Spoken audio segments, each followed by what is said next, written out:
नीति वचन अध्याय 27। कल के दिन के विषय में डींग मत मार, क्योंकि तू नहीं जानता कि दिन भर में क्या होगा। तेरी प्रशंसा लोग करें तो करें, परंतु तू आप न करना। दूसरा तुझे सराहे तो सराहे, परंतु तू अपनी सराहना न करना। पत्थर तो भारी है और बालू में बोझ है, परंतु मूढ़ का क्रोध उन दोनों से भारी है। क्रोध तो क्रूर और प्रकोप धारा के समान होता है, परंतु जब कोई जल उठता है तब कौन ठहर सकता है।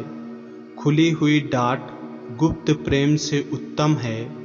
जो घाव मित्र के हाथ से लगे वह विश्वास योग्य हैं, परंतु बैरी अधिक चुम्बन करता है। संतुष्ट होने पर मधु का छत्ता भी फीका लगता है, परंतु भूखे को सब प्रकार की कड़वी वस्तु भी मीठी जान पड़ती है। स्थान छोड़कर घूमने वाला मनुष्य उस चिड़िया के समान है जो घोंसला छोड़कर उड़ती फिरती है। जैसे तेल और सुगंध से, वैसे ही मित्र के हृदय की मनोहर सम्मति से मन आनंदित होता है। जो तेरा और तेरे पिता का भी मित्र हो, उसे न छोड़ना, और अपनी विपत्ति के दिन अपने भाई के घर न जाना। प्रेम करने वाला पड़ोसी दूर रहने वाले भाई से कहीं उत्तम है। हे मेरे पुत्र, बुद्धिमान होकर मेरा मन आनंदित कर, तब मैं अपने निंदा करने वाले को उत्तर दे सकूंगा। बुद्धिमान मनुष्य विपत्ति को आते देखकर छिप जाता है, परंतु भोले लोग आगे बढ़कर चले जाते और हानि उठाते हैं। जो पराये का उत्तरदायी हो उसका कपड़ा, और जो अनजान का उत्तरदायी हो उससे बंधक की वस्तु ले ले।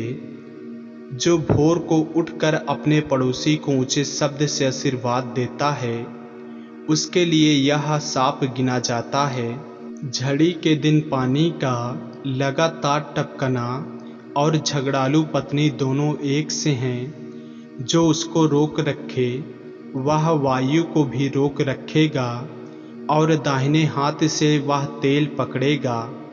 जैसे लोहे लोहे को चमका देता है, वैसे ही मनुष्य का मुख अपने मित्र की संगति से चमकदार हो जाता है। जो अंजीर के पेड़ की रक्षा करता है वह उसका फल खाता है। इसी रीति से जो अपनी स्वामी की सेवा करता उसकी महिमा होती है। जैसे जल में मुख की परछाई मुख को प्रकट करती है, वैसे ही मनुष्य का मन मनुष्य को प्रकट करता है। जैसे अधलोक और विनाश लोक, वैसे ही मनुष्य की आंखें भी तृप्त नहीं होती। जैसे चांदी के लिए कुठाली और सोने के लिए भट्ठी हैं, वैसे ही मनुष्य के लिए उसकी प्रशंसा है। चाहे तो मूर्ख को अनाज के बीच उखली में डालकर मुसल से कूटे, तो भी उसकी मूर्खता नहीं जाने की। अपनी भेड़ बकरियों की दशा भली भांति मन लगाकर जान ले, और अपने सब पशुओं के झुंडों की देखभाल उचित रीति से कर, क्योंकि संपत्ति सदा नहीं ठहरती, और क्या राजमुकुट पीढ़ी से पीढ़ी तक बना रहता है। जब कटी हुई घास उठा ली जाती और नई घास दिखाई देती, और पहाड़ों की हरियाली काट कर इकट्ठी की जाती है, तब भेड़ों के बच्चे तेरे वस्त्र के लिए होंगे, और बकरों के द्वारा खेत का मूल्य दिया जाएगा।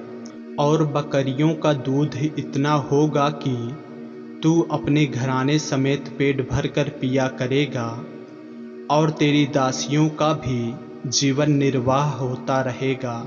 आमीन।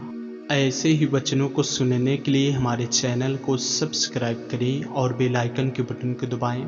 और यदि आप हमारे फेसबुक पेज पर, इंस्टाग्राम पे नए हैं तो हमारे पवित्र बाइबल को फॉलो करें, लाइक करें, ताकि परमेश्वर का वचन रोजाना आप तक पहुंच सके। जय मसीह की। प्रभु आपको आशीष दे।